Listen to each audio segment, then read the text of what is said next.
Ladies and gentlemen, welcome to America's Top 10 Dumbest Criminals. Grab some popcorn and get ready to witness the most hilariously misguided attempts at breaking the law. Number 10.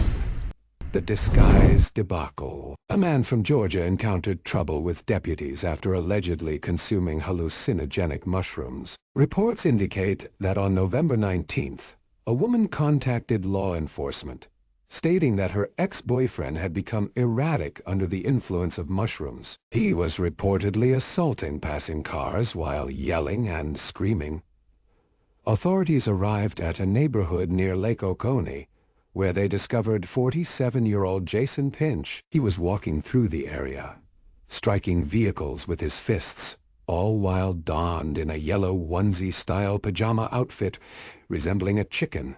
As described by the officers, Pinch persisted in assaulting passing cars, even extending his actions to the patrol car. Authorities, in response, called for an ambulance and attempted to apprehend Pinch. During the arrest, Pinch repeatedly questioned the reality of the situation, asking deputies if they were real and if he himself was real. Even after being taken into custody, Pinch continued to express doubt, questioning whether the officers were real and pondering if he was, at that moment, lying in his hammock at home, as detailed by Sheriff Sills. In order to subdue Pinch, officers utilized a taser, leading to his arrest on charges of disorderly conduct and misdemeanor obstruction of a peace officer.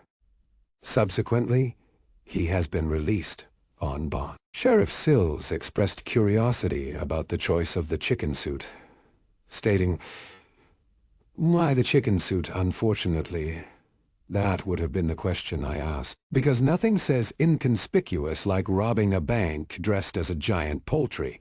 Cluck, cluck, you're caught." Number 9.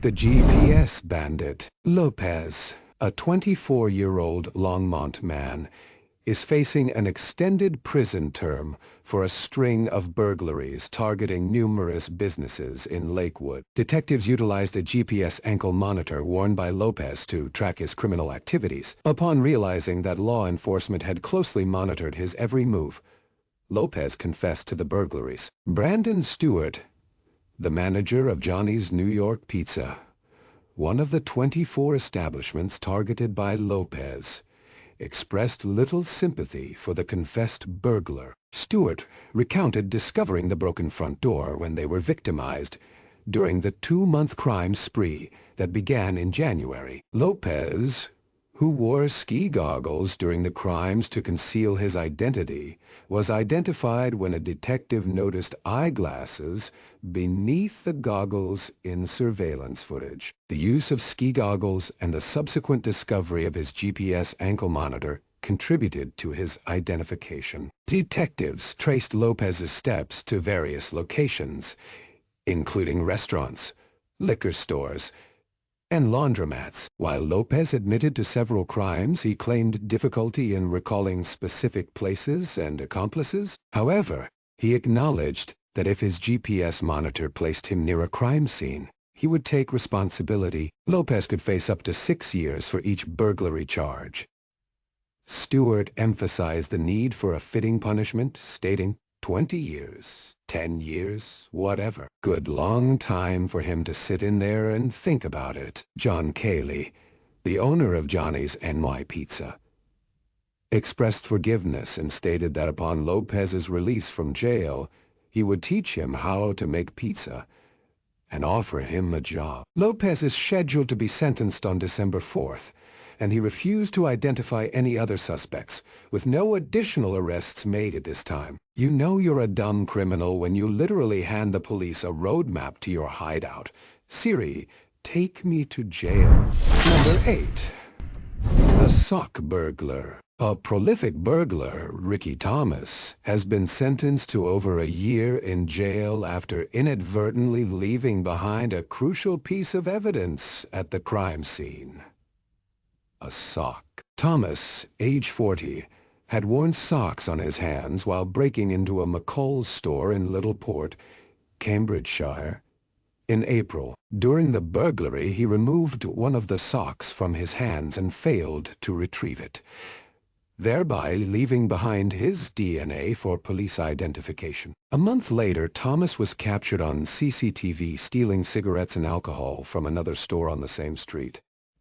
Subsequently, he was arrested on the same day. Upon arrest, police discovered 2 bags filled with stolen cigarettes and alcohol in Thomas's possession, as reported by Cambridgeshire Constabulary. The presence of the forgotten sock with Thomas's DNA proved instrumental in linking him to the earlier burglary, leading to his imprisonment for more than a year. Ricky Thomas has been sentenced to 1 year and 8 months in prison at Peterborough Crown Court. This follows his earlier guilty plea to 2 burglaries, including the one at the McColl store where he left a sock with his DNA at the scene. Additionally, Thomas pleaded guilty to 13 counts of theft that occurred between March 1 and May 22. The thefts involved stealing alcohol, meat, and fuel from various shops, including Co-op in Main Street, BP, and One Stop in Wisbech Road. Detective Constable Edward Glass from the Southern Acquisitive Crime Team characterized Thomas as a prolific opportunist thief and burglar. Number 7.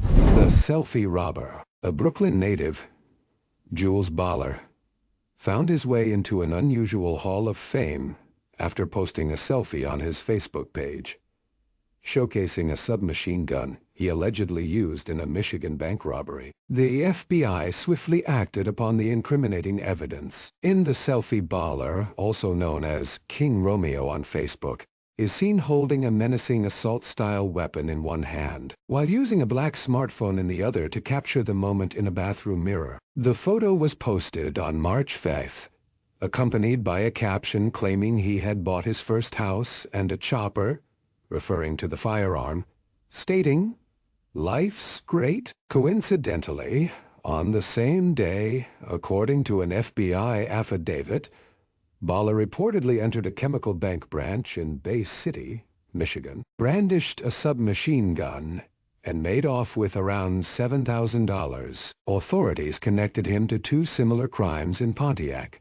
where he allegedly robbed a credit union of $4,300 on February 26, and a Bank of America branch of $4,000 on March 4. After the Bay City robbery, investigators discovered Baller's Facebook page, noting the resemblance between his face and the bank's surveillance footage. The Facebook page also featured a photo of a home in Pontiac.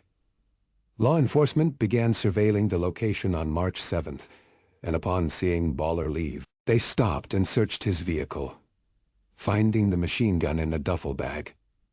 Baller confessed to the robberies, according to officials. Before his arrest, a friend had attempted to warn him about the risks of flaunting such evidence on social media. The friend commented on Baller's Facebook page, saying, "Ooh, tripping brother.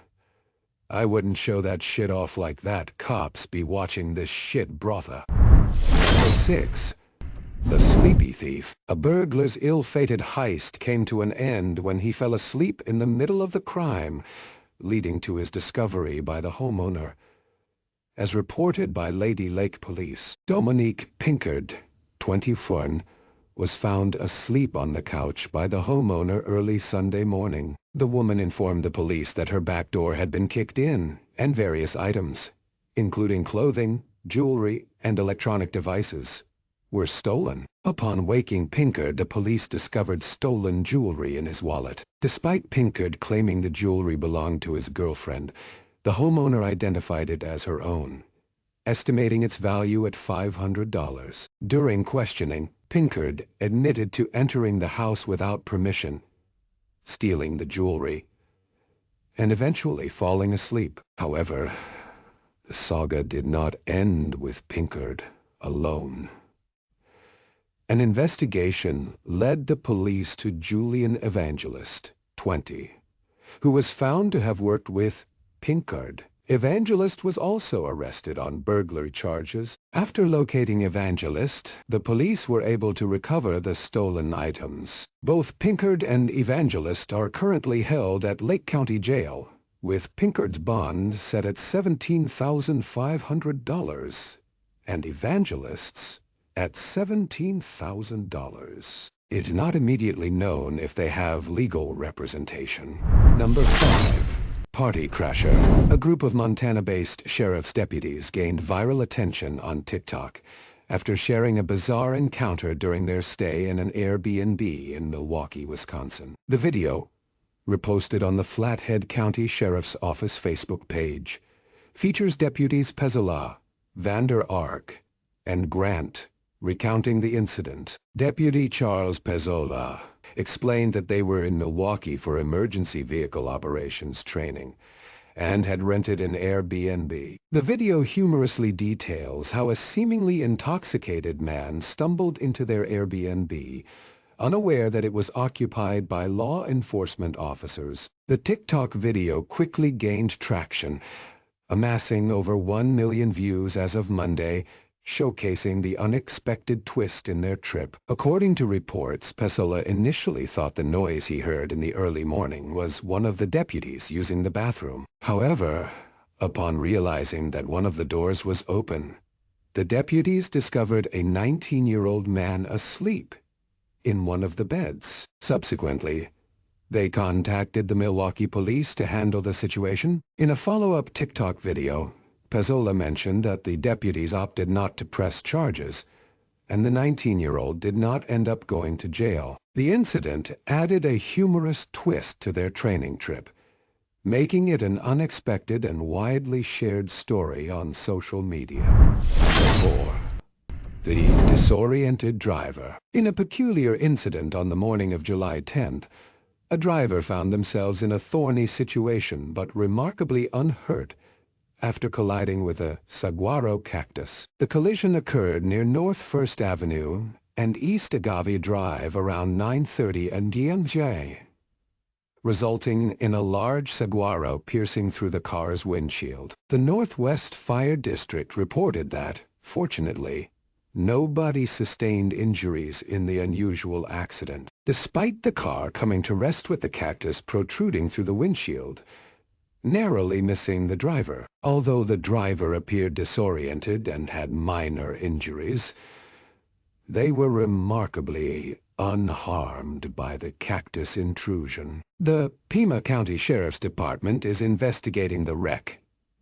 Deputies noted signs and symptoms suggestive of impairment and subsequently detained the driver for further evaluation. Collided with the saguaro cactus. Additional details about the incident were not immediately available, leaving the curious collision with a cactus shrouded in mystery. Number 3. The Can't Spell Crook. Jason S. England, 34, has been sentenced by United States District Court Judge Richard G. Stearns to 84 months in prison and 3 years of supervised release. England had previously pleaded guilty to 4 counts of bank robbery in November 2017. The series of bank robberies began on October 31, 2016, when England entered a TD Bank branch in Arlington. He approached a teller, presented a note on a deposit slip indicating a robbery, and demanded cash. Notably, the note contained a misspelling of the word robbery. England fled the bank after receiving money, leaving the demand note behind. Subsequently, 3 more banks were robbed in a similar fashion. A TD Bank branch in Reading on November 5th, a Salem 5 branch in Burlington on November 7th, and another TD Bank branch in Peabody on November 13. Law enforcement, noticing the commonalities in the robberies and relying on the physical description of the suspect, identified England. With assistance from the public, England was recognized while already in state custody on unrelated charges. On December 12, 2016, federal authorities arrested England and charged him in connection with the bank robberies. The announcement of Jason England's sentencing was made by United States Attorney Andrew E. Lelling, along with representatives from the Federal Bureau of Investigation, Suffolk County Sheriff's Office, and local police departments. If you're going to demand money, at least spell it right. Maybe invest in a dictionary before your next heist. Number 2.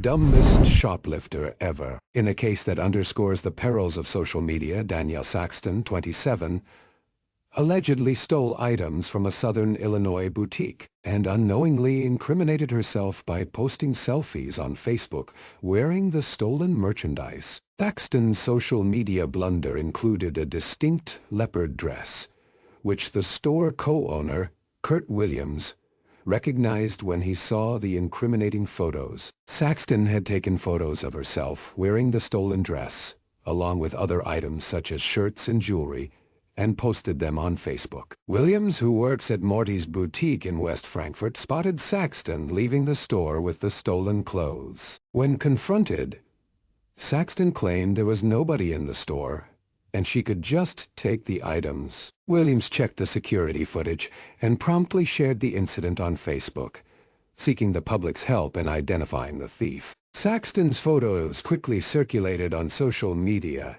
and users connected the dots, leading law enforcement straight to her. Police Chief Sean Toludo highlighted the role of social media in identifying Saxton, stating, "When the social media aspect played into it, we were able to identify who it was. And by looking at the background of the photograph, we were able to pinpoint where she was at." When officers arrested Saxton, she still had the stolen clothes in her possession. Additionally, it was discovered that she was wanted on another warrant in a different county. Saxton's boldness extended to captioning her photos with the stolen merchandise as "Love my dress." This incident isn't the first time Williams has used the internet to catch shoplifters. He had previously posted footage that led to the apprehension of 3 female shoplifters. Saxton was released from jail, but her ill-fated social media activity serves as a cautionary tale about the consequences of sharing incriminating evidence online. And now, our #1 dumbest criminal in the USA. Armed robbers gets hijacked mid-heist. In an unexpected turn of events, 3 armed and masked individuals reportedly robbed high-low check, cashing in Colorado, only to have their getaway car stolen by a 4th criminal, according to the Commerce City Police Department, CCPD. The robbery occurred just before 11:00 a.m., and 2 of the 3 suspects were arrested. Fortunately, no injuries were reported. The ironic twist in the story was highlighted by CCPD, stating that as the trio was robbing the business, a 4th criminal stole their getaway vehicle, which may have already been stolen. The investigation was ongoing, and the police department responded to the situation with humor as users on Twitter and Facebook made jokes about the bizarre incident. Users commented on social media, with one saying, "What a plot twist," and the police department responding, "We can't make this stuff up." Another user humorously remarked, "Apparently one didn't know their assignment." Getaway driver role. Stay in the car. Keep the car running. Watch for popo and don't let the getaway car get stolen. The incident even led to political commentary, with one user stating, "This is how bad crime is in Joe Biden's America. Armed robbers had their getaway car stolen in the middle of a robbery." The unusual sequence of events became a source of amusement for social media users, highlighting the unpredictability of real-life crime situations. Maybe crime isn't your calling card if you can't even handle a basic getaway car. That concludes our list of America's dumbest criminals. Remember, crime doesn't pay, especially if you're as clueless as these characters. Stay smart, stay safe, and leave the crime to the professionals. Good night, everyone.